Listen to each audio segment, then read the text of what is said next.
sobre todo en los últimos 20, 30 años del siglo XX y en los principios del siglo XXI, las poéticas han estado muy enfrentadas, han estado esas famosas guerras de poetas. Parecía que una poética anulaba a la otra, lo cual hoy día es bastante ridículo, ¿no? No sé si recordáis las famosas luchas de Quevedo contra Góngora, quitándole valor a la poética del otro. Pues bien, el siglo XX en la poesía española, y no digo en español, digo española, y luego veréis por qué, es un poco una historia de un péndulo que va de un lado para otro, de una estética que se acaba a otra estética. Y por supuesto, entre un paso y otro paso, pues hay poéticas enfrentadas, luchas, a veces luchas de poder, no solamente luchas estéticas, abandonos, etcétera. Me gustaría empezar muy rápidamente, por ejemplo, seguramente conozcáis la generación del 27, la generación del 27 de Federico García Lorca, de Rafael Alberti, de Luis Cernuda, etcétera, todos hombres, porque por aquel entonces las mujeres no estaban incluidas en el canon, ¿no? Pues la generación del 27 es, y como se ha dicho, es el primer gran invento de marketing en la historia de la literatura. La generación del 27 son un grupo de poetas que se ponen de acuerdo con unas características, hacen como una especie de manifiesto, hacen una fotografía oficial, hacen una serie de actos en la tumba de Machado en Collur, donde hace poco en el último club de lectura nos la enseñaba, en el Ateneo de Sevilla, recuperan a Góngora, y parece ser que la generación del 27 hace un poco de terra bruchata alrededor.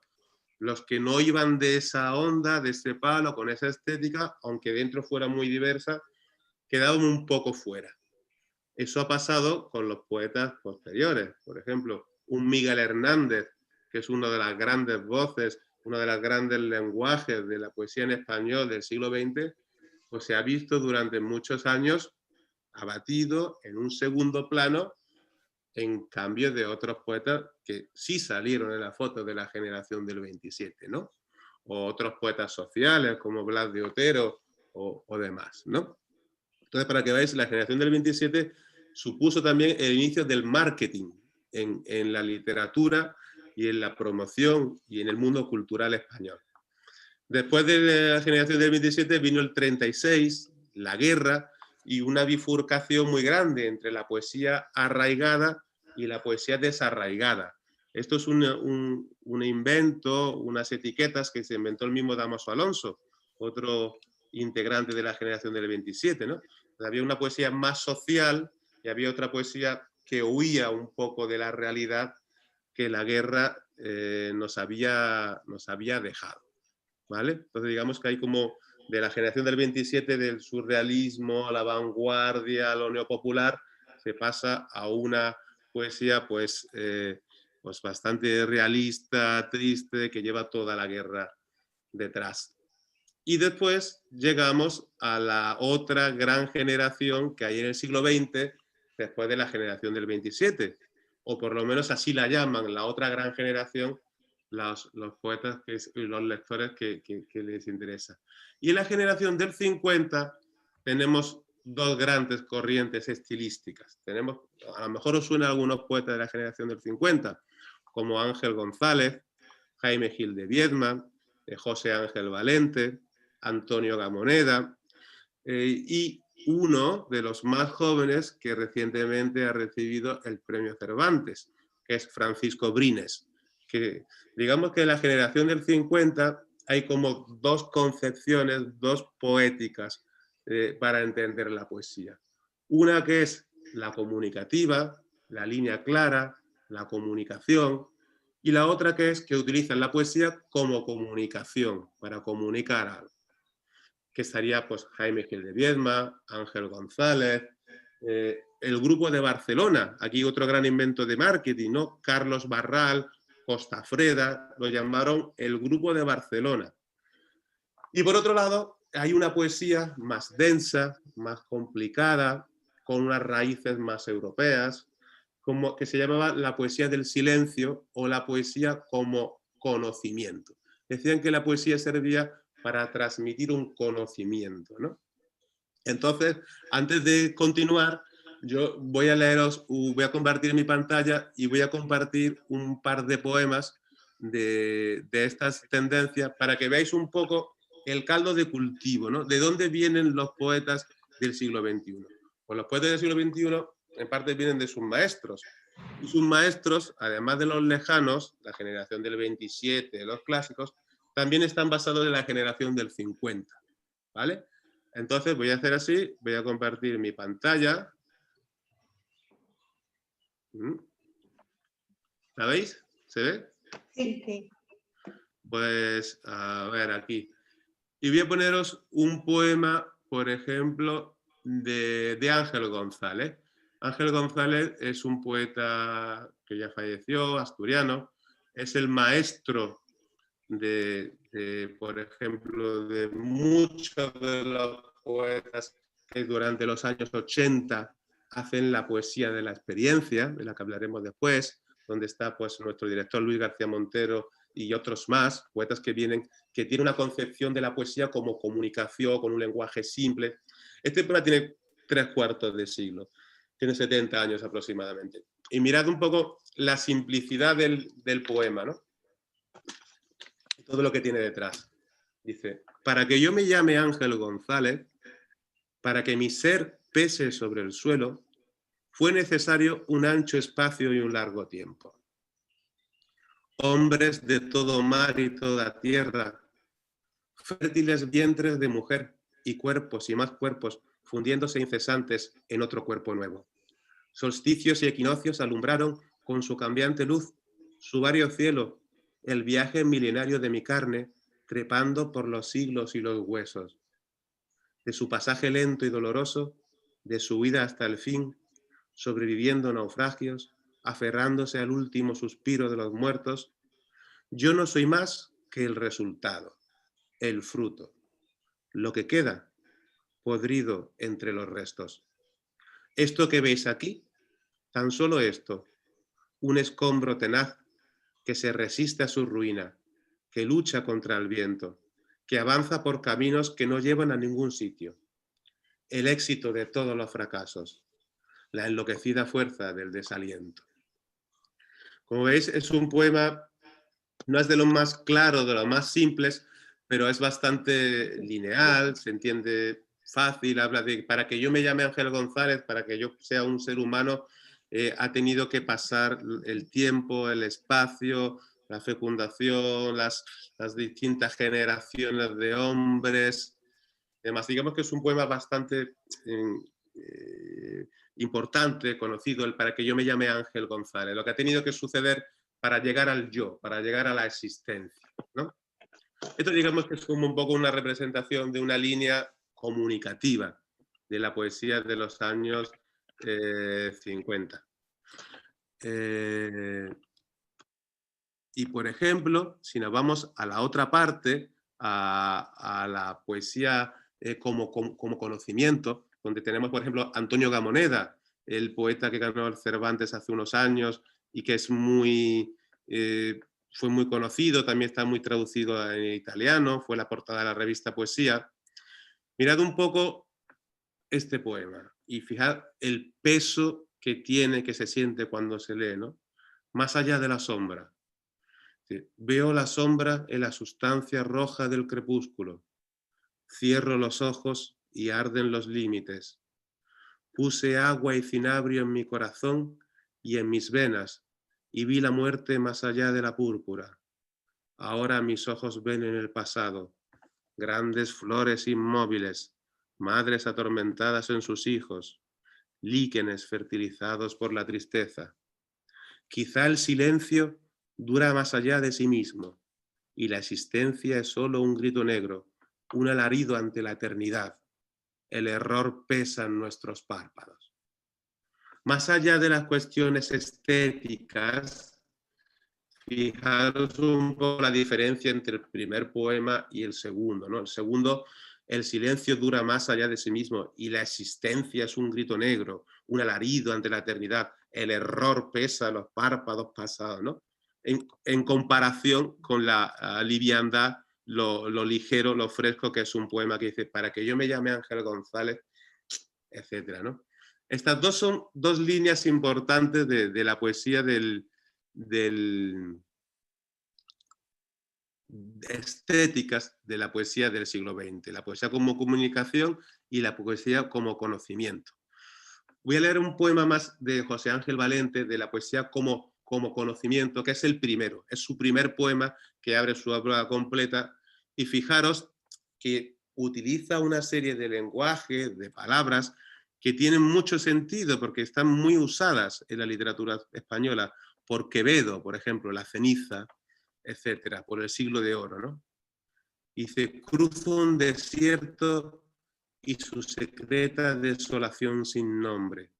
El corazón tiene la sequedad de la piedra y los estallidos nocturnos de su materia o de su nada. Hay una luz remota, sin embargo, y sé que no estoy solo. Aunque después de tanto y tanto no haya ni un solo pensamiento capaz contra la muerte, no estoy solo. Toco esta mano al fin que comparte mi vida, y en ella me confirmo, y tiento cuanto amo. Lo levanto hacia el cielo, y aunque sea ceniza, lo proclamo. Ceniza, aunque sea ceniza cuanto tengo hasta ahora, cuanto se me ha tendido a modo de esperanza, ¿no? Es un gran poema también significativo de lo que es la poesía como conocimiento, no solamente como comunicación de algo. Y así prosigue voy a dejar de compartir la pantalla. Así prosigue un poco la poesía del siglo XX, con poéticas enfrentadas, con maneras de concebir los poemas, hasta que llega un poco la generación, los años 70, lo que se llaman los novísimos. Los novísimos tienen algo que ver y no que ver con lo que son los novissimi italianos. Y Novissimi, esa antología que salió en el año 50 y tantos, creo, en Italia, donde estaban los vanguardistas, la segunda ola de los vanguardistas, donde estaba Sanguinetti, Pagliarani, etc., fue un poco una referencia a esta otra que es un poco la tercera estética de la que vamos a hablar, que es la estética novísima. La estética novísima coge todo el multiculturalismo europeo, hay influencias de otras lenguas, hay una fascinación por la riqueza, los oropeles del pasado, del barroco, y sobre todo también toman a Venecia como uno de sus puntos fuertes. Se llaman también los venecianistas. ¿Por qué? Porque hay un poeta muy importante que se llama Pere Gimferrer, que es un poco el fundador, el inventor de esta corriente, que muy precoz, con 16, 20 años, publica un libro muy importante para la poesía en lengua española. Es el último gran boom, por así decirlo, que se llama Arde el mar. Arde el mar es un libro que coge lo mejor de Octavio Paz, de César Vallejo, de los franceses, y también toda la riqueza cultural que vais a ver ahora en un poema. Es una poesía difícil de entender. Viene también de Rubén Darío, el padre del modernismo hispanoamericano, y luego más adelante también se alía con toda la movida camp que había en Barcelona, todos los modernos, todo aquello del boom del mundo editorial, cuando todavía la dictadura ya era un poco más dicta blanda, y Barcelona era el puerto el gran puerto cultural de España. Así que voy a compartir mi pantalla para que podáis ver este poema de Pere Gimferrer, que es bastante complicado. A ver dónde está. Aquí está. Pero es un poema muy importante. No os he enseñado, ahora os enseño la edición en cátedra, letras hispánicas, de este libro que tengo aquí, porque fue uno de los primeros, es posiblemente el autor más joven que entró en una colección de clásicos. La cubierta es el Canaletto de Santa María de la Salud de Venecia. Y lo voy a leer para que os hagáis un poco la idea de todo ese culturalismo. Después de la guerra, después de la generación del 50, que hacía una poesía pues un poco con un lenguaje más plano, más comunicativo, sale como un vendaval esta estética novísima, ¿no? Donde coge todo aquello que le hace pues, una riqueza cultural. Oda a Venecia ante el mar de los teatros. Obviamente lleva una cita de García Lorca. Las copas falsas, el veneno y la calavera de los teatros. Dice, fijaros cómo está escrito en alejandrinos perfectos, cómo va sonando y cómo el sonido del poema recuerda un poco al del mar. Tiene el mar su mecánica como el amor sus símbolos. ¿Con qué trajín se alza una cortina roja? O en esta embocadura de escenario vacío suena un rumor de estatuas, hojas de lirio, alfanjes, palomas que descienden y suavemente pósanse. Componer con charinas un ajedrez verdoso. El moho en mi mejilla recuerda el tiempo ido y una gota de plomo hierve mi corazón. Llevé la mano al pecho y el reloj corrobora la razón de las nubes y su velamen yerto. Haciendo una marea, rosas equilibristas sobre el arco voltaico de la noche en Venecia, aquel año de mi adolescencia perdida, mármol en la dogana, como observaba Pound, y la masa de un féretro en los densos canales. Id más allá, muy lejos aún, hondo en la noche, sobre el tapiz del Dux, sombras entretejidas, príncipes o nereidas que el tiempo destruyó. Qué pureza un desnudo o adolescente muerto en las inmensas salas del recuerdo en penumbra. ¿Estuve aquí? ¿Habré de creer que este he sido y este fue el sufrimiento que punzaba mi piel? Qué frágil era entonces y por qué. ¿Es más verdad, copos, que os diferís en el parque nevado, el que hoy acoge así vuestro amor en el rostro, o aquel que allá en Venecia de belleza murió, o de morir de belleza, ¿no? Es un leitmotiv. Las piedras vivas hablan de un recuerdo presente. Como la vena insiste sus conductos de sangre, va, viene y se remonta nuevamente al planeta. Y así la vida expande en batán silencioso. El pasado se afirma en mí a esta hora incierta. Tanto escrito y entonces tanto escribí. Me parece que lo voy a dejar aquí, para que os deis un poco en cuenta de este culto a la belleza, al barroco como leitmotiv, junto con la poesía como comunicación, la poesía como conocimiento, está esta poesía culturalista. Y por último, la cuarta estética que quiero mencionar es la poesía social, ¿no? La poesía social, que también la conocéis por Pasolini o por un Miguel Hernández o Blas de Otero, que son, esos digamos que son las cuatro grandes estéticas que hemos tenido en la poesía en España, ¿no? Y que han ido un poco regenerándose al cabo de los siglos y también en el siglo XX, ¿vale? Entonces, ya que pasamos los años 70, nos queda pues la democracia en España. Después de la transición llegan los años 80 y obviamente esas guerras, esas disyuntivas van a seguir presentes. Por un lado tenemos lo que se llama la línea clara o la poesía de la experiencia, y por otro lado tenemos una poesía como conocimiento, que se llamaba también poesía del silencio, ¿no? Entonces yo, para ir terminando esta parte del club, simplemente os voy a leer un poema, voy a compartir con vosotros un poema de un poeta que se llama Luis Alberto de Cuenca, y un poeta que es muy importante porque es el banderín de enganche entre los novísimos y la poesía de línea clara, que tiene este poema muy fácil. Es un poema, fijaros, que cómo cambia la dificultad al entenderlo. Y dice así: línea clara.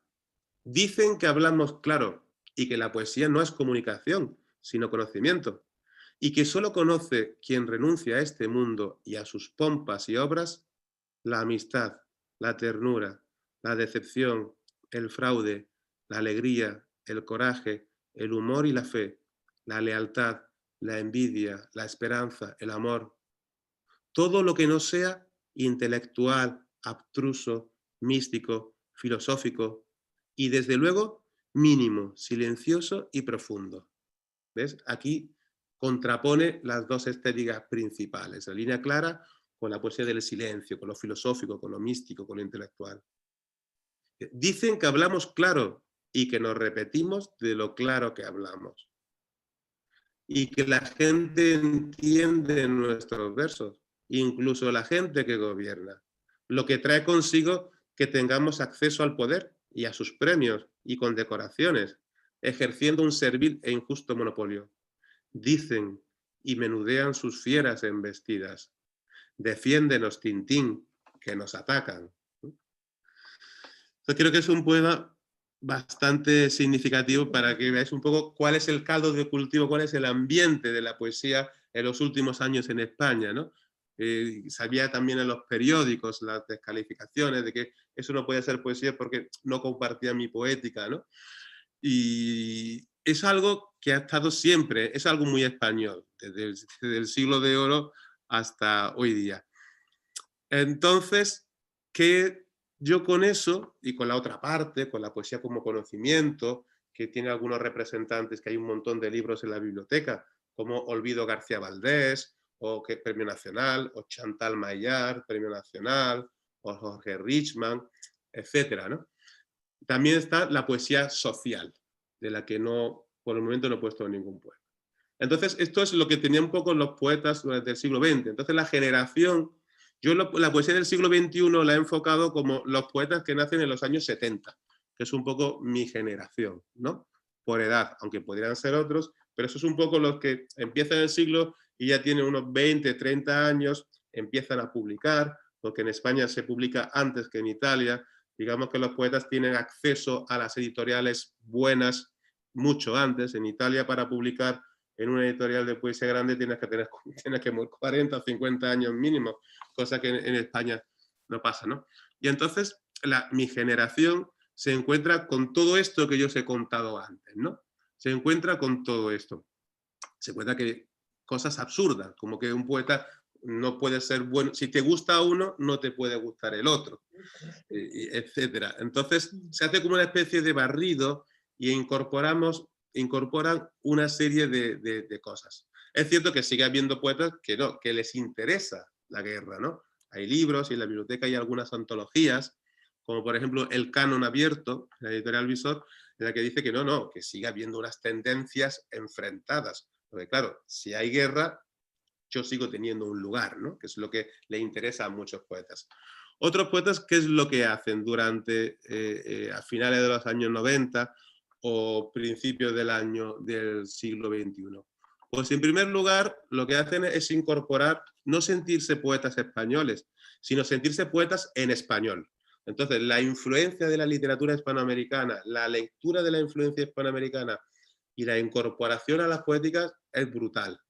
O sea, los poetas antes, pues nombraba a Rubén Darío, a César Vallejo, a Pablo Neruda, pero no se mojaban tantos, como eran parcelas distinguidas. Digamos que en los últimos 20 a 30 años se ha hecho un trabajo, no solo en lo institucional, sino también en los lectores, para que el español sea la lengua común. Entonces ha habido una gran influencia de la poesía latinoamericana e hispanoamericana en los poetas de mi generación. Pero no solo de la poesía latinoamericana, sino que también se ha tenido como maestros a los grandes poetas europeos y americanos.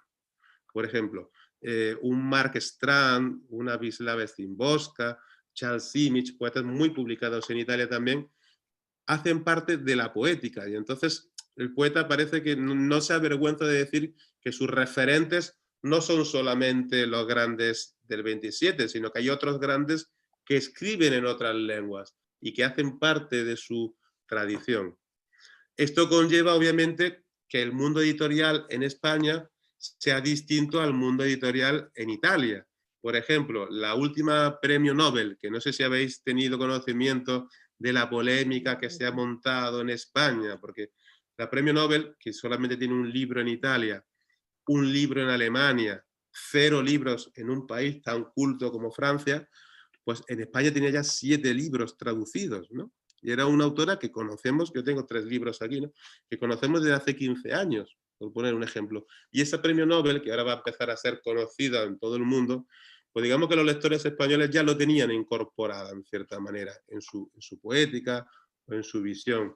O por ejemplo, el famoso Adam Zagajewski, ¿no? Que el polaco que empezó a publicar Adelphi en Italia, cuando en España tiene una barbaridad de libros, ¿no? Es como que cuando un poeta, cuando habla de su tradición, pues no solamente habla de poetas españoles, sino de todo lo que le ha influido. Y eso, algo tan lógico como eso, es algo relativamente reciente. Es algo relativamente reciente. Un poeta de los 80, tú le preguntabas a sus poetas favoritos y como extranjero te podía nombrar a Baudelaire, pero no los poetas contemporáneos, ¿no? Y eso es algo que creo que la generación de los poetas cuyos poemas vamos a pasar a comentar ahora, pues han incorporado. Después de otra de las características que tiene esta poesía del siglo XXI, y yo creo que habréis visto los poemas, es la ironía. Hay una terrible ironía en muchos poetas, y ahora lo leeremos con cierta sorna para que lo veáis. Y también la concepción de la realidad, la concepción del yo, la concepción de la posmodernidad, la caída de lo que llamaban la caída de los grandes relatos, ¿no? De la posmodernidad, etc. Esos son un poco los temas que han surgido. Obviamente, como digamos que el público de la poesía y las poetas estaban un poco cansados de estos compartimentos estancos, de eres de un lado o eres de otro, esta poesía nueva pues ha surgido un poco como sin tener una etiqueta, un grupo. Hay una serie de voces, ¿no? Una serie de voces de las que yo he seleccionado algunos poemas con algunos temas para que veamos juntos. Así que yo ahora, si parece, os doy la palabra por si queréis comentar algo y después comenzamos a comentar juntos los poemas. Yo comparto mi pantalla que he subrayado algunas palabras clave, algunas ideas, pero como llevo ya media hora hablando, pues si queréis comentar alguna cosilla antes, y yo bebo agua.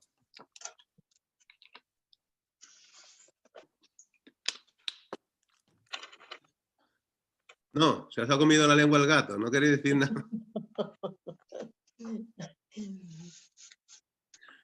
¿Qué os ha parecido, en principio, los poemas que habéis leído? O sea, ¿os ha parecido complicados, difíciles por algún tema?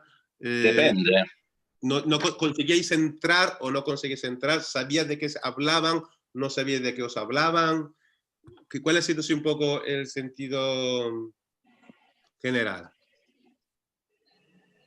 Bueno, nos hemos tenido que empapar un poco de poesía para entender algo. Eso está muy bien. Digamos que en principio, leyendo así las poesías que nos habías enviado, seguramente resultaba un poco difícil, ¿no? Uh-huh. Pero yo lo que he hecho es realmente tratar de conocer cada poeta, o sea, de saber dónde ha nacido, de qué ha estudiado, y, en fin, he llegado un poquito, digamos, a conocerles mejor, ¿no? Y viendo algún vídeo en internet, hay muchos, hay varios vídeos, ¿no? Uh-huh. Y entonces esto me ha llevado un poquito a conocerles mejor y desde luego sois todos, yo diría, poetas muy preparados porque tenéis una formación muy, muy importante, ¿no? De estudios, en fin, he visto y creo que esto es un poco lo que os une a todos, ¿no? Que sois unos poetas con mucho conocimiento, si puedo decirlo así. Y seguramente lo que tú dices, que hay varias voces, ¿no? O sea, yo un poquito dentro de mí me he hecho una pequeña clasificación. Muy bien. Y paso. Primero, Juan Andrés García Román. Ah, mira, grazie, brava. Y, Pero, ¿la clasificación de qué? ¿De que lo que más te ha gustado o de lo más difícil o de qué? sí, de los que más me han gustado. Ah, pues los poemas que he puesto de García Román, una parte de ellos, como habréis visto, o a lo mejor os habéis quedado un poco sorprendidos, están escritos en ladino. O sea, que es Sí. la lengua sefardita de los judíos que fueron expulsados. Y de hecho de ahí quería empezar yo a preguntarte cosas, porque me ha impresionado mucho y yo creía que eran jarchas, entonces he ido a verme todo el mundo de las jarchas y, y me he ido a buscar de dónde salían las jarchas y en fin, que eran una poesía árabe y tal, y entonces me he metido a buscar esto, pero por alguna parte también me parecía que tenía que ver con, digamos, no solamente con el mozárabe o qué, salía por ahí algo tipo gallego, en fin, no entendía bien de dónde venían estas poesías, pero me interesó mucho el tema y estuve leyendo sobre las moaxajas, que nunca había yo sentido hablar. Y me ha parecido muy bonito, pero claro, no se entienden muy bien, aunque son breves y más o menos leyéndolas varias veces puede ser que se entiendan. Y en fin, digamos que ha sido, cada uno de estos poetas tiene algo interesante para mí y seguramente ha sido bonito descubrirlos. También me ha ayudado un poquito este libro que he sacado de la, de la Mira, biblioteca. comienza este libro. Sí. También me ha gustado Abraham Grajera, no sé si se pronuncia así, con Adiós a la época de los grandes caracteres, que entre otras cosas quería preguntarte cuál era esta época de los grandes caracteres, que no lo entendí. Pues es un libro, fíjate, que el otro día encontramos con Paz en la biblioteca, que estaba sin catalogar, que estaba retractilado. Es un libro súper agotado, solamente hay una edición. Ese fue un libro es un libro muy importante para la poesía de esta generación y lo tenemos en la biblioteca. Ahora te comentaré. Muy bien, y sé que es un amigo tuyo porque pone que habéis fundado una revista de poesía. Y bueno, Erika Martínez es algo muy especial también. Con ella me he entretenido a leer sus aforismos. Tiene una poesía bonita sobre la mujer que o sea, se llama Ser Trabajadora, por ejemplo. O sea, he leído esta poesía de ella que me ha gustado. Por lo tanto, son temas también actuales, ¿no? O sea, no son temas solo que hablan del corazón o de los sentimientos, sino que hablan de temas bien concretos, como el trabajo, ¿no? La dificultad del trabajo hoy en día, ¿no? Está este poema de ella que se llama Ser Trabajadora. Y bueno, no voy a decirte mucho más, hay muchas cosas. Dejo hablar también a Beatriz, ¿no? ¿Por qué a mí? Y luego pasamos a comentar los poemas y los que más os gusten. ¿Cómo no? ¿Cómo no? La última, María Eloy García, tengo que decirte que me parece un poquito agresiva para lo que... Esa también fue la razón, quería dar un panorama bastante variado de... Sí, lo es, porque ella es... sí, yo la entiendo, porque dicen que el poeta va contra el sistema, ¿no? Esto es lo que tengo entendido, ¿no? O sea, el poeta tiene que ir contra lo que es el mundo real, ¿no? O sea, la realidad en la que vive, ¿no? Ver desde otra forma el mundo. Entonces, me imagino que para esto también se necesita ser un poco especial, fuera de los cánones, ¿no? Y claro, María Eloy García se pasa de todo. Es una punky. María Eloy García es una verdadera punky. Es de Además, Málaga, ¿verdad? la vi en un vídeo que estaba bebiendo cerveza. Sí, en la Sala El Sol, la famosa Sala El Sol de Madrid, una lectura, sí, exactamente, es una punky malagueña.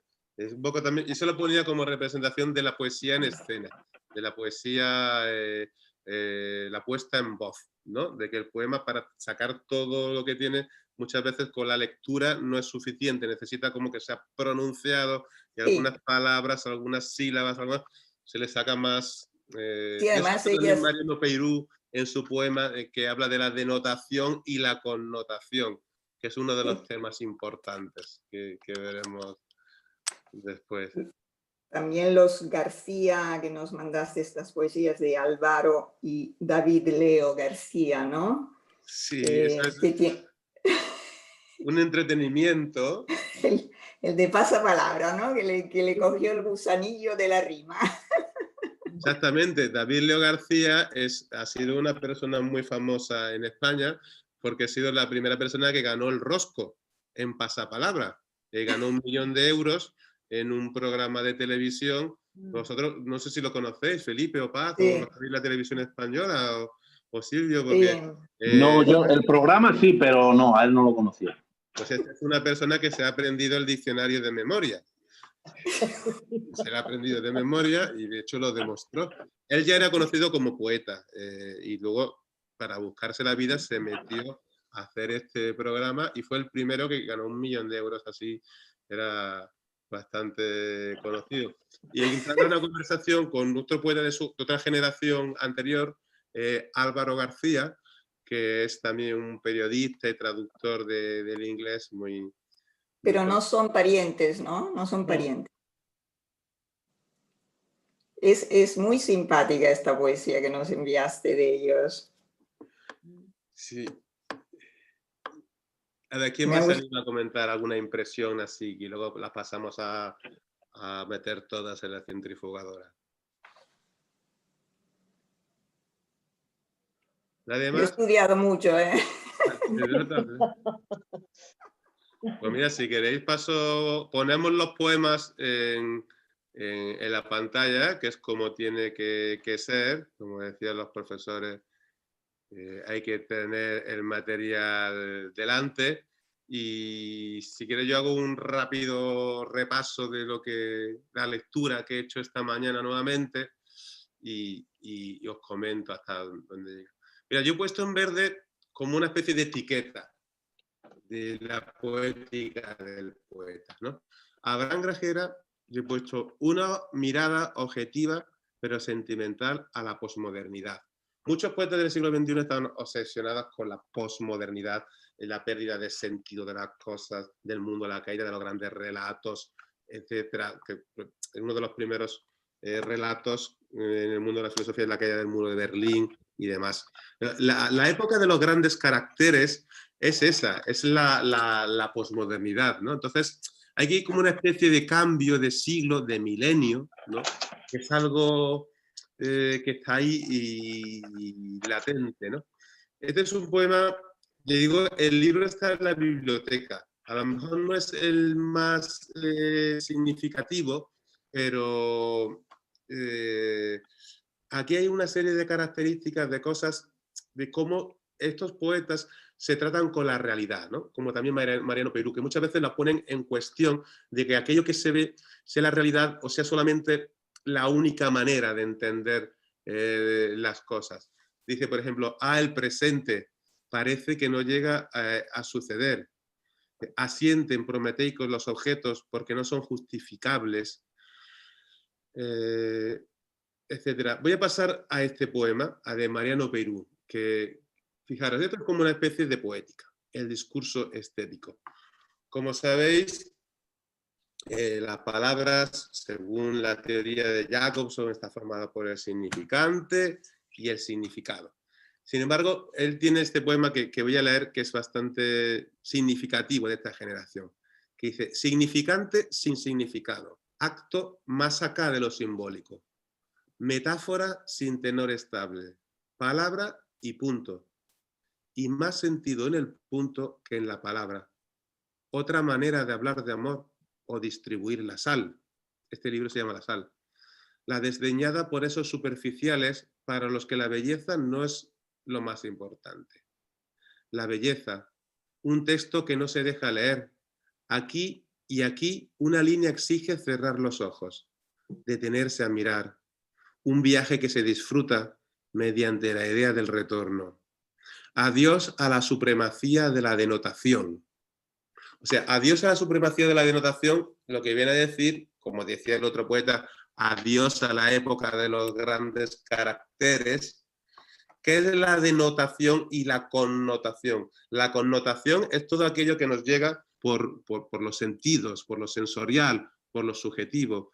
Toda esa información que tenemos de las cosas que no es meramente física, real u objetiva, ¿no? La intuición es algo denotativo, o la onda, el feeling que nos da algo, ¿no?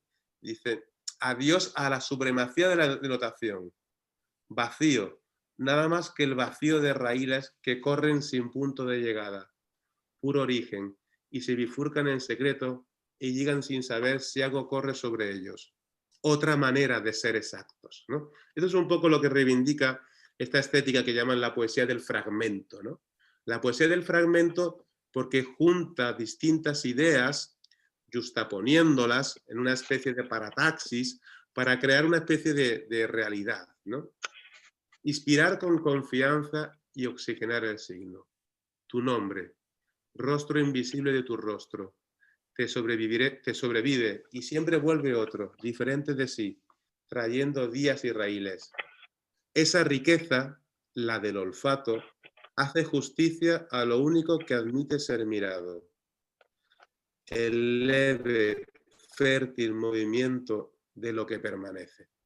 Entiendo que estos poemas son un poco más complicados que los que veamos después, ¿no? Pero era un poco para dar un poco un aire de una estética, porque se han publicado muchos libros con una estética así parecida en España, con esta estética del fragmento a principios del siglo, ¿vale? Y ahora viene otra cosa totalmente distinta, que son los poemas de Erika Martínez. Erika Martínez piensa el yo individual y el colectivo en el ahora. He elegido estos poemas un poco aposta, porque son poemas que son aforismos, ¿no? Que es un género literario junto con el del microrrelato y los relatos que en España se cultiva mucho, a contrario de en Italia, ¿no? Entonces aquí hay una mirada, hay unos poemas que podamos decir que son sobre la mujer, sobre el feminismo, pero a mí me da la sensación de que están bastante objetivados. Ella sale de sí misma para hablar del yo, intenta jugar con todo aquello que son los conceptos. Empieza diciendo así: somos mujeres contra la mujer. Mirad la M en mayúscula, ¿no? Y somos mujeres. Y ahí nos está incluyendo, fijaros el juego que hace con los lectores, ¿no? Con las lectoras. Tú empiezas a abrir el libro y dices, somos mujeres. O sea, tú, lector, estás ya incluido en el verso. Es la manera bastante interesante, casi magistral, diría, de incluirnos. Porque tú no es que yo soy el poeta que te estoy contando mi historia, es que somos algo contra algo que va en mayúscula. Y luego dice, el feminismo no es un tema. La emancipación comienza con el descubrimiento del tirano interior. Aquí tenemos la M mayúscula, somos, el tema, lo interior. Fijaros cómo va construyendo un discurso a través de los fragmentos, ¿no? Con los fragmentos.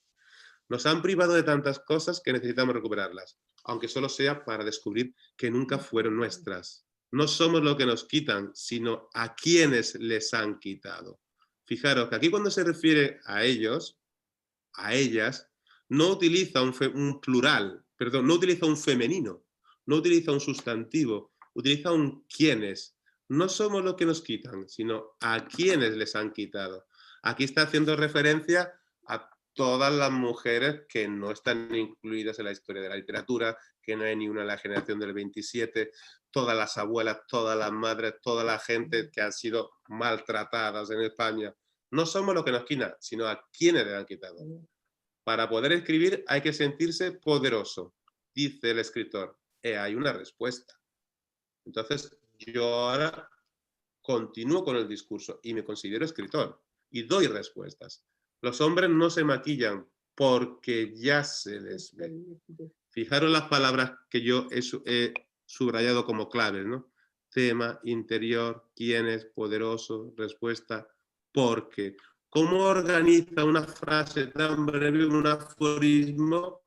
¿Cómo lo imposta para dar justamente ese sentido de vaciado, ¿no? Estoy escribiendo algo por primera vez, aunque el tema sea muy viejo.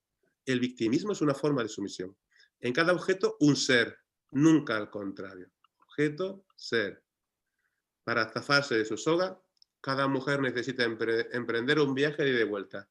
Llegar a ser para dejar de ser. Juan Carlos, perdona Sí. que te puedo interrumpir un segundo. Yo estoy deseando de que me interrumpáis Sí, y dejo de claro. A mí, una de las cosas que más me ha llamado la atención de los poemas, por ejemplo, de estos, es precisamente la noción de poema, ¿no? El género que tradicionalmente, porque yo el aforismo lo considero un género más, no narrativo, pero más cercano a la prosa. Y en otros poetas he visto que se trata mucho la prosa poética, ¿no? Y se deja el verso aparte.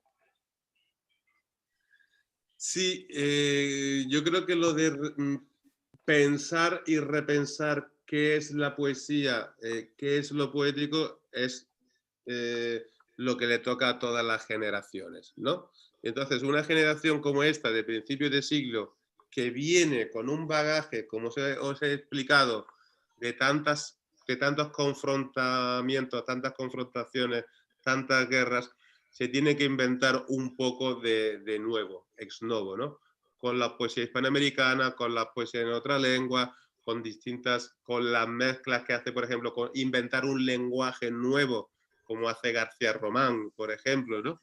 O en este caso, la construcción que hace con el aforismo en esa sección de un libro, Erika, ¿no? Que en vez de ser un poema, va construyendo un discurso con un aforismo detrás de otro. Si lo leéis desde ese punto de vista, veréis cómo está construyendo un discurso perfectamente organizado y cómo está quitándole el valor que tenían históricamente las palabras y sobre todo los puntos de vista, ¿no?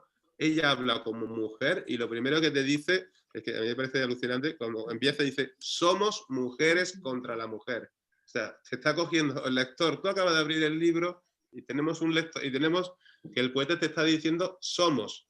O sea, ya te está poniendo el lazo, te está poniendo la alfombra para que te cueles por ahí en un camino, que luego te va a ir desbrozando y te va a ir cambiando, te va a ir descalificando, va a ir cambiando la significación de las palabras tradicionales, ¿no?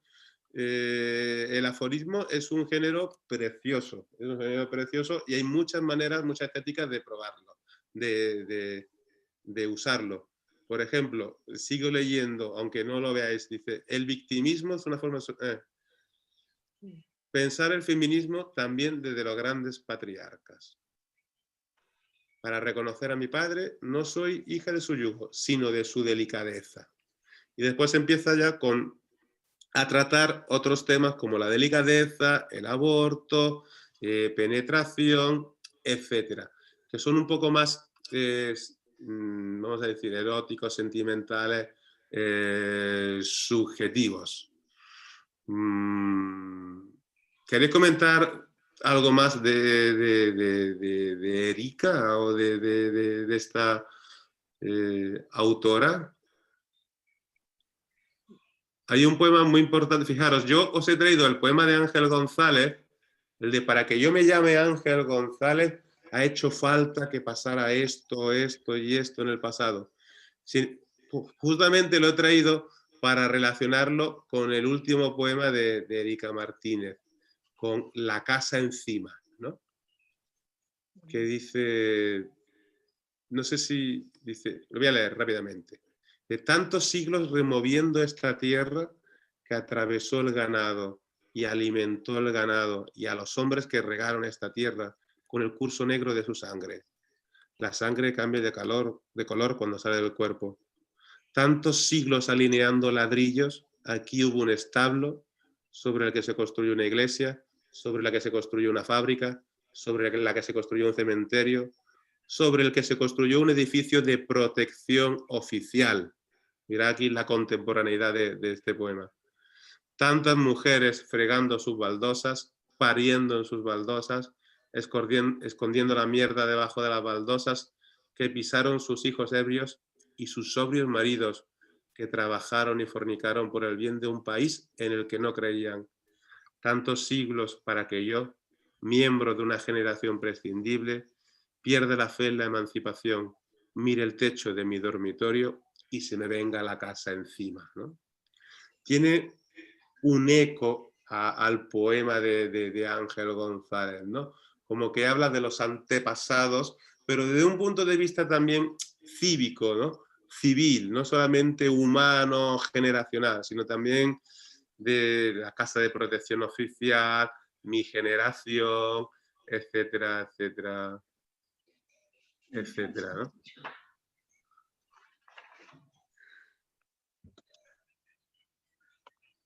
¿Queréis comentar algo?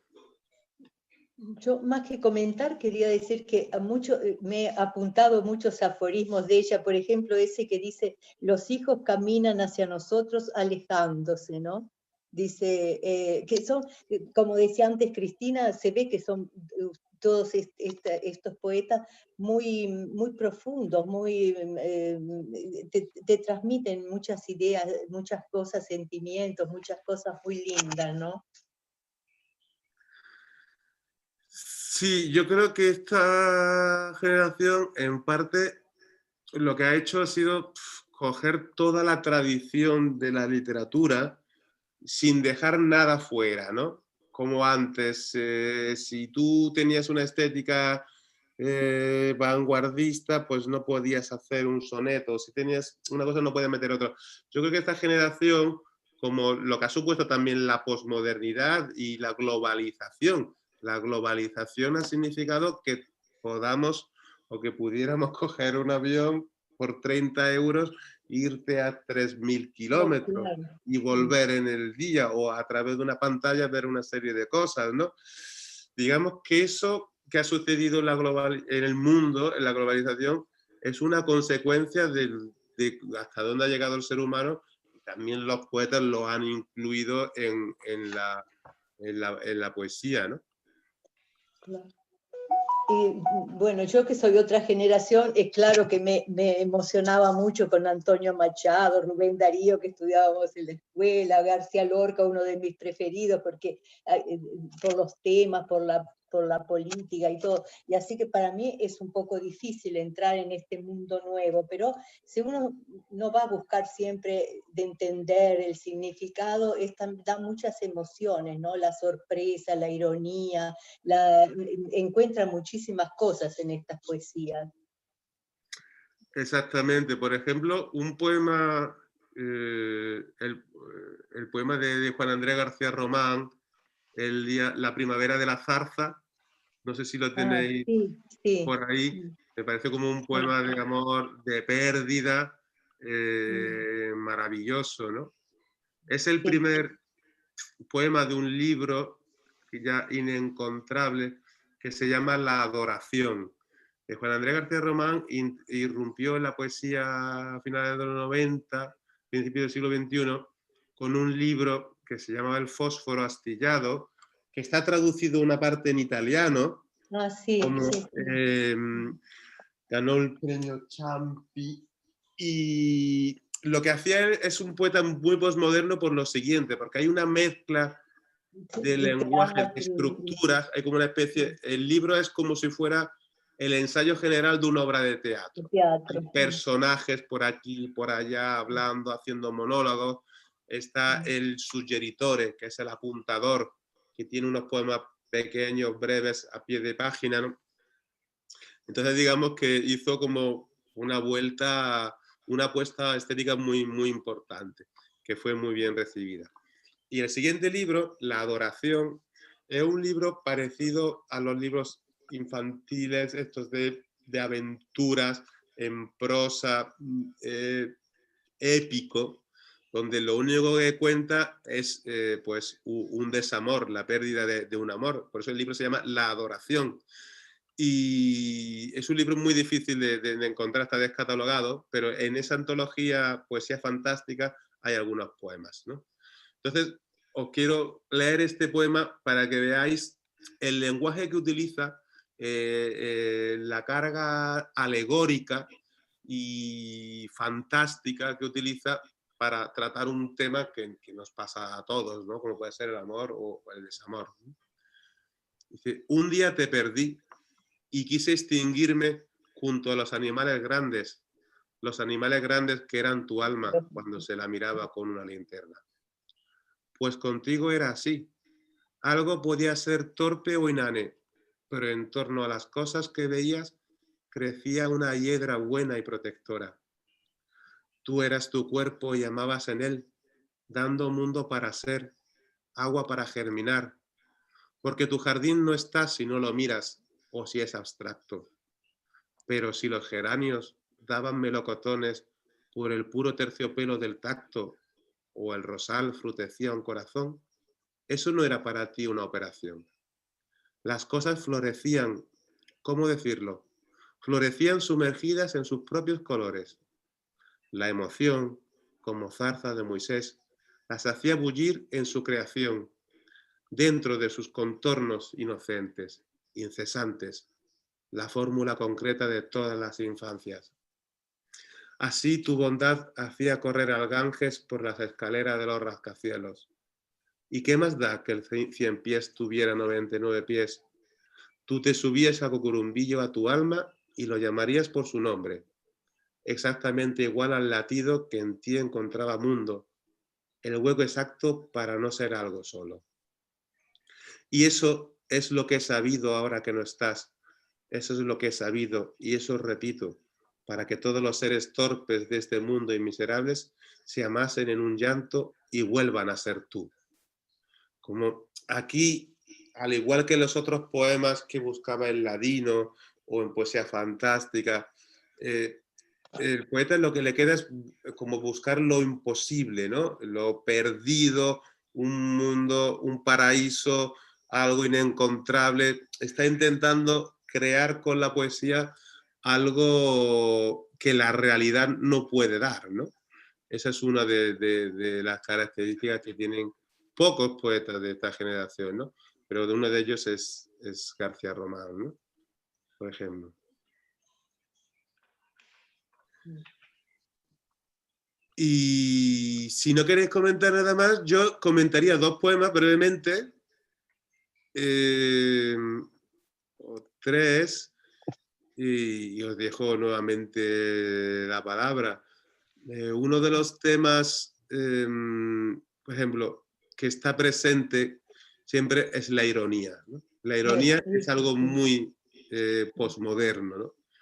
La ironía, el decir lo contrario de lo que se siente, de lo que se está diciendo, de lo que se está queriendo decir, esa mezcla, ese juego entre significante, significado, connotación y denotación, al final hoy día ha llevado a esa gran tragedia que son las fake news, ¿no? Malentendida. Una ironía tiene la misma estructura que una noticia falsa, porque estás diciendo lo contrario de lo que quieres transmitir, pero lo estás transmitiendo, ¿no? Entonces, yo para jugar con la ironía quisiera leeros el poema de Sergio Franco, El capitán de los piojos, 2, ¿no? Sí, sí, sí. Me parece un poema maravilloso, que tiene un humor, una ironía, que lo que viene a contar es, se coge toda esa poesía metafísica, esa poesía del conocimiento, y lo que viene a decir, bueno, le he pegado una pedrada a un cristal, lo he roto, espero que mi madre no se cabree mucho, ¿no? Pero cómo juega con todo lo establecido, con lo que entendemos como poesía, con lo que entendemos con el yo, y eso lo hace también de la mano de las estructuras sintácticas de la poesía clásica, ¿no? Dice, la piedra describió para mi asombro. Fijaros, dice, la piedra describió para mi asombro con efecto una parábola perfecta, y justo la ventana en ese instante tramó sus átomos con mala hostia. Es posible que el viento de poniente sembrara un principio de incertidumbre. No obstante, sí, yo lancé la piedra. Pero, ¿qué es el yo? ¿Qué la piedra? ¿La ventana deja de ser ventana al estar fragmentada en pedazos? ¿O en cada esquirla minúscula sobrevive cierta idea de ventana? No está claro, en cualquier caso, dónde teje su nido la culpa. Por lo tanto, no creo necesario que se entere de esto mi madre, ¿no? Sí, es divertido. Fijaros qué divertido es, pero fijaros cómo lo ha construido, ¿no? Cómo es divertido no solamente por la travesura, la gamberrada, de decir, bueno, le he pegado una pedrada a la ventana. El poema Yo de Sergio Franco a mí me ha encantado. Esos versos de yo, qué palabra tan corta para tanto desastre. Muy buena. Yo no he podido entrar en el blog. No sé, nos mandaste, creo, tú el blog de él, pero no he podido entrar. No sé si funcionará ya, o pero de todas maneras yo lo encontré buscando en Google, ¿no? Sí, pero no he podido entrar en él, no he podido enterarme mucho de Sergio Franco. Fijaros un poco el gusto, cómo ironiza sobre las grandes preguntas, ¿no?, de la filosofía del siglo XX, qué es el yo, qué es el hombre, qué es el mundo, la religión, existe Dios o no. Dice, no obstante, sí, yo lancé la piedra, pero ¿qué es el yo? ¿Qué es la piedra? Como diciendo, recordar todas las grandes preguntas de la filosofía, cómo las trae aquí, ¿no? Es muy malagueño. Es muy malagueño, es muy terrible. Juan Carlos. Sí. ¿Y una de las tuyas? Yo una de las mías no he incluido porque me parece... Nunca no me gusta, soy un poco vergonzoso. Y no se puede. Pero yo quiero terminar con dos cosas. Uno, diciendo que una de las cosas buenas que tiene la poesía en español es que también es un fiel reflejo de lo que está pasando en la sociedad, muchas veces, ¿no? Entonces, el tema del feminismo también es un tema, pues, que tiene ya muchas décadas, desgraciadamente, ¿no? Pero el otro tema que está muy en boga, el tema de los transgéneros, el cambio de género, la transexualidad, etcétera, que es un tema que yo creo que en España es mucho más habitual, mucho más común que en Italia. Lo he querido representar, por ejemplo, con Angelo Nestore, que es un poeta de origen italiano, pero que escribe en español. Yo lo tengo muy poco leído, ¿no? Que tiene, estos libros también están en la biblioteca, ¿no? Pero, por ejemplo, hace poco, me recordaba, a principio de año, en uno de los suplementos del diario El Mundo, le daba la portada a una escritora transgénero muy joven, Elizabeth Duval, creo, que ha publicado 2 libros, tiene 19, 20 años, es estudiante de la Sorbona, ha publicado un par de libros, y un poco es una de las temáticas que también están en la poesía, ¿no? El yo, pero desde este punto de vista, ¿no? Fijaros el poema de Angelo Nestore, que dice yo qui sono, Yo y quiso, luego al final termina diciendo mamá, ¿a quién me parece? ¿No? no. Es un tema... No lo he metido, no he entrado mucho porque confieso que tengo pendiente una lectura. Y lo último que os quería comentar, un poema que hay larguísimo, pero yo creo que es un poema importante, de Carlos Pardo, que es un escritor que el año que viene lo tendremos en Roma porque ha ganado el premio, la beca de la Real Academia, que es un escritor bastante importante de narrativa porque pertenece a esa tendencia que se llama la autoficción. Es también crítico literario, un crítico bastante severo del país, del Babelia. Habla de política pura, Y habla de política. Sí, Y este poema, mis problemas con el judaísmo, voy a compartir la pantalla para terminar mi intervención. Es un poema que mezcla al menos tres esferas, ¿no? Por un lado, la historia, lo que pasa con la madre. Por otra parte, esa parte alegórica, no alegórica, sino hermenéutica que habla del judaísmo, de la Torá y los distintos estratos y de su teoría de los musicales y demás. Y luego este poema sucede, una de las partes que sucede en el 15M.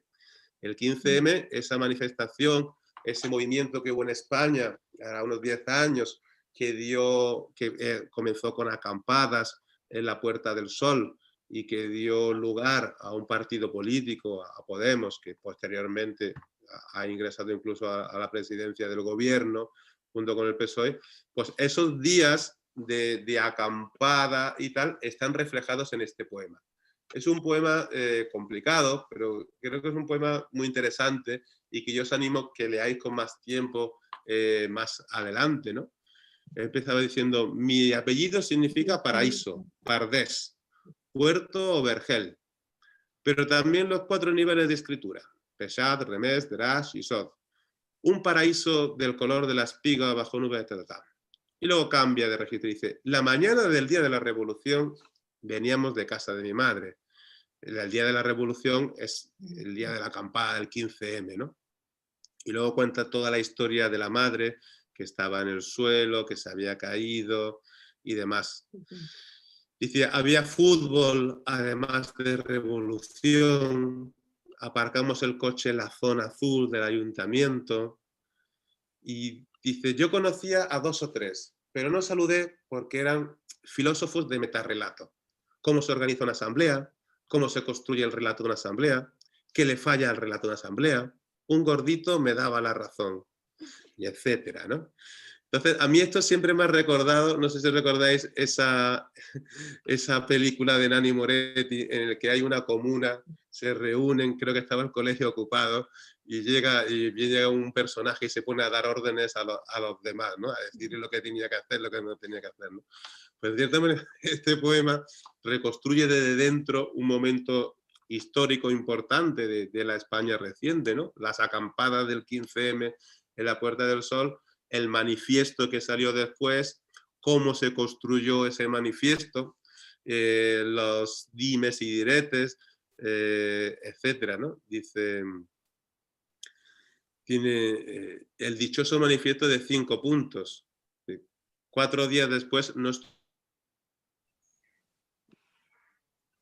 un poema complicado, quiero decir, muy interesante, que mezcla distintos aspectos y que yo os animo a leer pues, más adelante, porque, bueno, seguramente le podréis sacar más partido ahora que tenéis alguna clave de esa lectura, ¿no? Y, no sé, he hablado un montón. Espero que habláis vosotros también de algo en general, sobre la poesía o sobre algún poema o autor. Estamos muy contentos de que hayas tenido este magnífico club de lectura. En primer lugar, has hablado. Nunca te escuchamos hablar y has hablado muy bien. Contentísima de este club de lectura. ¿Verdad, Beatriz?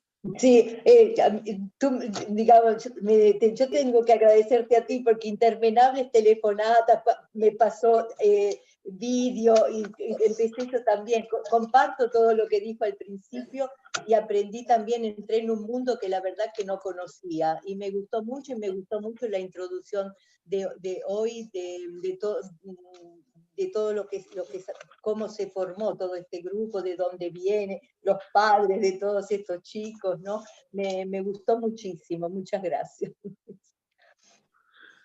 Nada, gracias a vosotros. Yo creo que es un poco distinto, pues sirve para ofrecer materiales que tenéis en la biblioteca, para ofrecer también claves de lectura y que uno no tenga tanto miedo de acercarse a un poema y que veáis que un poema hay que releerlo y que muchas veces las claves de la lectura lo tiene uno mismo, ¿no? No tiene que acercarse al poema como algo de, como decías antes, o Neruda, o Juan Ramón, o Rubén Darío, que es algo inaccesible, el poeta, que tiene las palabras.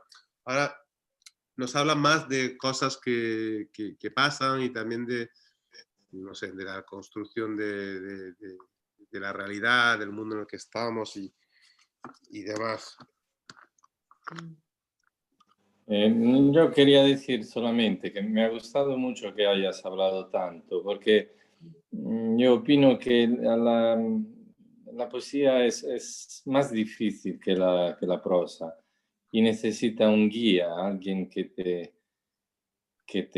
la cuente, que pueda guiarte para entrar dentro del significado y del ritmo y de la música y todo. Yo amo la poesía, pero confieso que me cuesta acercarme a los modernos, a los modernísimos, porque me hace falta un guía, ¿no? Cuando empezamos a amar la poesía en los bancos de la escuela, siempre había un maestro, un profesor que nos guiaba, y esto es un obstáculo, creo. Sí, es difícil y además hay algunas antologías, como por ejemplo la que tenías tú, Cristina, que había sacado de la biblioteca y algunas otras, pero normalmente los poetas tienden a hablar de una manera complicada. Yo he intentado bajarlo, quiero decir, pero, por ejemplo, el otro día tuvimos la presentación de un libro, precisamente este de Juan Andrés García Román, Poesía Fantástica, y digo, uff, aquí el que venga de fuera no, es como entrar como ponerse los pantalones de deporte y entrar en un partido de fútbol profesional, de que no somos enterados de nada, porque nos estamos pasando, estamos hilando demasiado fino, hablando con muchas referencias, entonces no hace falta subir tan alto, sino hacer algo bastante más accesible, y hace falta, claro, hacer como una referencia, pero es lo que decía, que muchas veces la referencia está en el propio lector, releyendo el poema en voz alta, preguntándose por qué dice esto. Fijaros que lo de la ironía es la invención de la ironía, es una barbaridad, es escribir lo contrario de lo que estás diciendo, ¿no? Y para eso depende del contexto en el que estés escrita esa frase, ¿no? Fijaros dónde han acabado las fake news, ¿no? Hasta dónde hemos llegado en Estados Unidos, que el presidente de gobierno ha querido rehacer el conteo de los votos porque no se fiaba de lo objetivo, sino que hay como otra lectura más. Eso es lo que tiene... entonces, claro, la poesía es un desafío del lector con el texto, con la página, porque el texto no habla y soy yo el que tengo que interpretarlo, ¿no? Y tengo que interpretarlo. Pero muchas veces hay que perderle el miedo y tratar al texto de tú a tú, leerlo en voz alta y decir, esto me suena mal, o esto es prosaico, o ¿por qué me pone este adjetivo tan cursi? O qué inteligente, o mira qué socarrón, mira lo que me está diciendo este, ¿no? O fíjate, Sergio Franco, ¿no? Tú lees el poema, pero si a lo mejor después de estas claves que yo he dado, lo lees dentro de un par de días y dices, fíjate el tío, ¿qué es el yo? ¿Qué es el yo? ¿Qué es la piedra? qué tío más cachondo, ¿no? ¿Cómo se le ocurrió escribir el poema sobre esto, ¿no? Hay que perderle un poco el miedo, ¿no? Hay que perderle un poco el miedo y acercarse y ojearlo. Y sobre todo tener en cuenta de que un libro de poesía, leerse un libro de poesía del tirón es como comerse una caja de bombones, ¿no? Que a lo mejor no es lo más sano para la dieta, ¿no? A lo mejor hay que ir picando un poco, irlo degustando, y porque también escribir un poema, yo creo que se puede llegar a tardar más de lo que se tarda en escribir una página de una novela, o no, ¿no? O no, pero a veces sí, ¿no? Entonces, no puede ser que el tiempo de lectura sea tan breve, porque hay muchas veces mucho detrás, ¿no? Y la relectura, yo creo que la lectura y la relectura nos hace más críticos como lectores y como seres humanos, ¿no? El hecho de confrontarte con un poema, que es un poema, la poesía lo que tiene es que, claro, gracias a la connotación, a la metáfora, a utilizar las palabras significando lo contrario de lo que dice, lo contrario u otra cosa de lo que dice en el diccionario, eso es un valor muy difícil de manejar, ¿no? Entonces se te puede ir de las manos perfectamente. Entonces los lectores no tienen que tener miedo de confrontarse o decir directamente, es que esto es muy malo, es que no me o es que no me interesa, o es que no me interesa que puedas escribir los versos más tristes o hacer esto que está mal. Creo que la lectura de poesía es como ejercicio de persona, de madurez, es muy interesante, porque te confronta con los demás, pero también contigo mismo, ¿no? Y contigo mismo con dos esferas, con la esfera de lo crítico y con la esfera de lo personal. Dices lo crítico, bueno, es que realmente este poeta tan reconocido me está diciendo esta tontería, ¿no? Eso es una cosa que nos podemos plantear y que sucede muy a menudo, por un lado. ¿Realmente no me está diciendo esto? Y por otro lado, hay que ver la sentimentalidad, lo que tiene, cómo me puedo relacionar o cómo me puedo identificar, ¿no? Pues mira, esta mujer me está escribiendo un poema que dice somos, o el uso del plural, o el uso del yo, o etcétera, ¿no? Yo creo que en ese sentido la lectura de poesía es algo que no tiene por qué ser justamente solo de poesía, pero sí os animo a que cojáis algunos libros que hay en la biblioteca y que los leáis de vez en cuando acompañados de otros, de novelas y demás, y se vaya picando, ¿no? Y leerlo en voz alta para interpretar. Bueno, en un año es el segundo club de lectura que tocamos poesía. Recuerdo que Ida Vitale también nos pareció ininteligible, ¿os acordáis? Y después nos gustó mucho el club.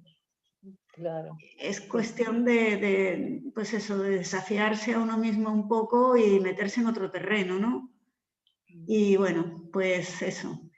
Así que para el próximo club de lectura nos vamos al teatro, ya sabéis. Ah, sí. ¿Qué cosa? Y lo vamos a adelantar al día 15 de diciembre porque están las fiestas de Navidad, que no van a ser fiestas navideñas, pero bueno, vamos a hacerlo el martes 15. Es un texto, no es muy largo, que os lo voy a enviar y lo vais a poder leer tranquilamente, y ahí vamos a hablar con José Antonio, que ya tocó el tema de Lorca este verano, de la poesía. Claro. Bueno. Y se quedó con muchas ganas de hacer teatro. Bueno, pues vamos a ver al teatro. Okay. E intentaré lo más rápido posible daros 3 libros para el año que viene. A ver si puedo hacerlo antes de, ahora a primeros de diciembre, por si queréis compraros algún libro por Navidad. Como me sugería Katia, está muy bien la idea de tener los libros con antelación y poder, pues si uno quiere comprárselos, comprarse. Y vamos a intentar variar también, vamos a intentar meternos en berenjenales por ahí, ¿eh, Juan Carlos? Sí, yo creo que, quiero decir, yo entiendo que leer una novela puede ser algo más amable o más encantador o que nos puede solucionar, pero yo creo que el cambio de variar de género es algo que enriquece también, ¿no? nada impide que uno se lea una novela mientras que se lee otro libro para un club de lectura o lo que sea, ¿no? Pero bueno, también volveremos a las novelas y a las novedades y editoriales y demás, ¿no? Bien, pues me alegro mucho de que haya estado Juan Carlos con nosotros, porque no hay nada como conocer las cosas de primera mano. y nada, muchas gracias a todos por vuestra valentía. Gracias. Y Gracias a vosotros, espero a Juan brindar con Carlos. vosotros en cuanto se pueda, ¿eh? Bueno, Felicidades. Que muchas pases bien. gracias. Gracias, Hasta Marco. pronto. Adiós, hasta luego. Felicidades. Muchas gracias. A la Chao, próxima. gracias. Luego. Marina. Venga, Paz. adiós. Adiós a todos. Adiós. Gracias a todos, gracias por todo. Se ve la utilidad del club, ¿no? Que nos hace cambiar ideas y entender, ¿no? De eso se trata, sí, señora. Claro. Buenas noches. Buenas noches. Chao. Chao, chao, chao. Chao.